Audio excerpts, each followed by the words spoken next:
Student, today we will discuss last exercise of chapter first. Question number first.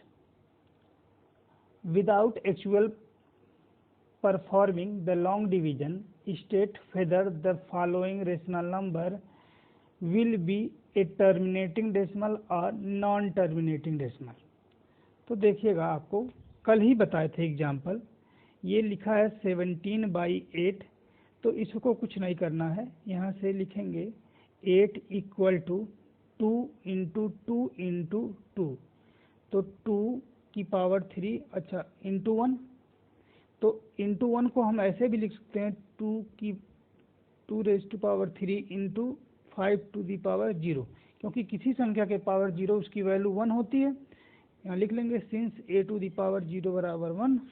तो ये कितना हो गया, लिखेंगे सिंस 8 = 2⁻³ × 5⁻0, hence या therefore 8/7 is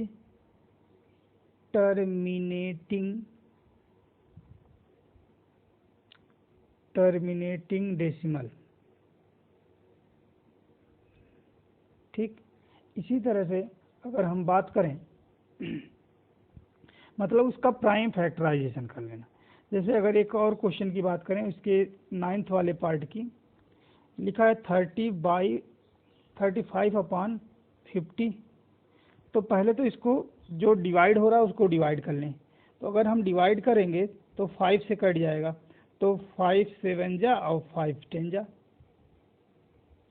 ठीक, तो अब इसको हमको सॉल्व करना, मतलब 10 = 2 × 5, तो हम लिख दिए. ठीक, तो यहाँ से लिखेंगे since 10 is written in the form 2⁻m × 5⁻n, therefore 35/50 is terminating decimal.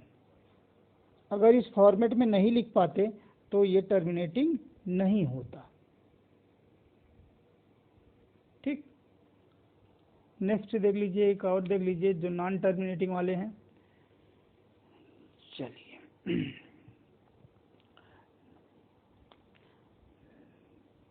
इसका 5th पार्ट देखिए, शायद नॉन टर्मिनेटिंग है. 3 4 3. अब 3 4 3 को हम लिखेंगे कितना, 3 × इसका फैक्टर प्राइम फैक्टराइजेशन करिए 1. 3 से तो शायद ये कैंसिल भी ना हो.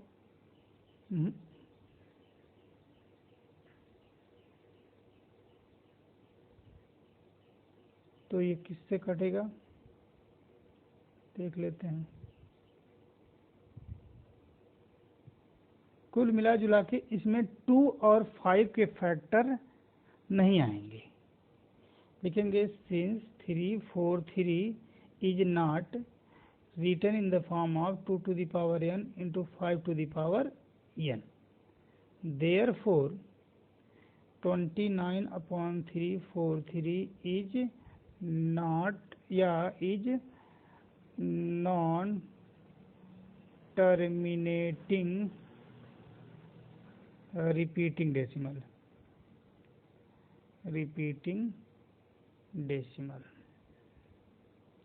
ठीक,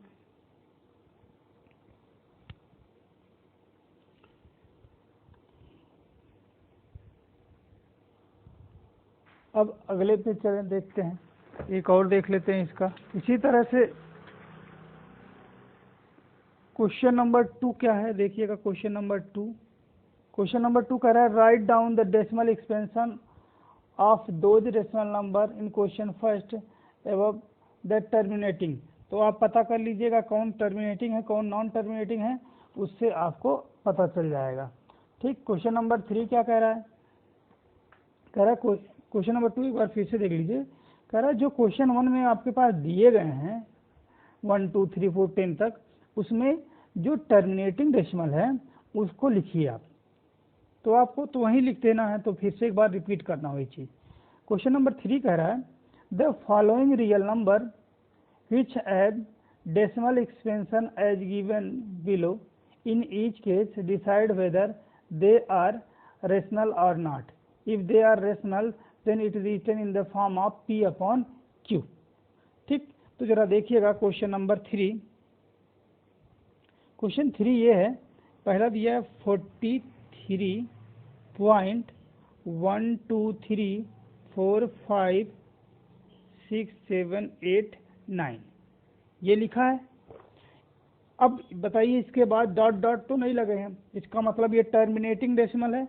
अगर टर्मिनेटिंग है तो ये P बाई क्यू के फॉर्म में लिखा जाना चाहिए, तो इसको P बाई क्यू के फॉर्म में कैसे लिखेंगे?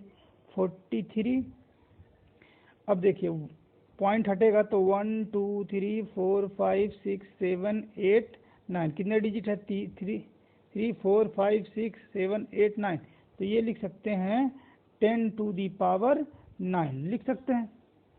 अब 10 टू दी पावर 9 को यहाँ पे, अब ऊपर से नहीं मतलब है, देखिएगा यहाँ पे ऐसे लिख सकते हैं 3 4 1 2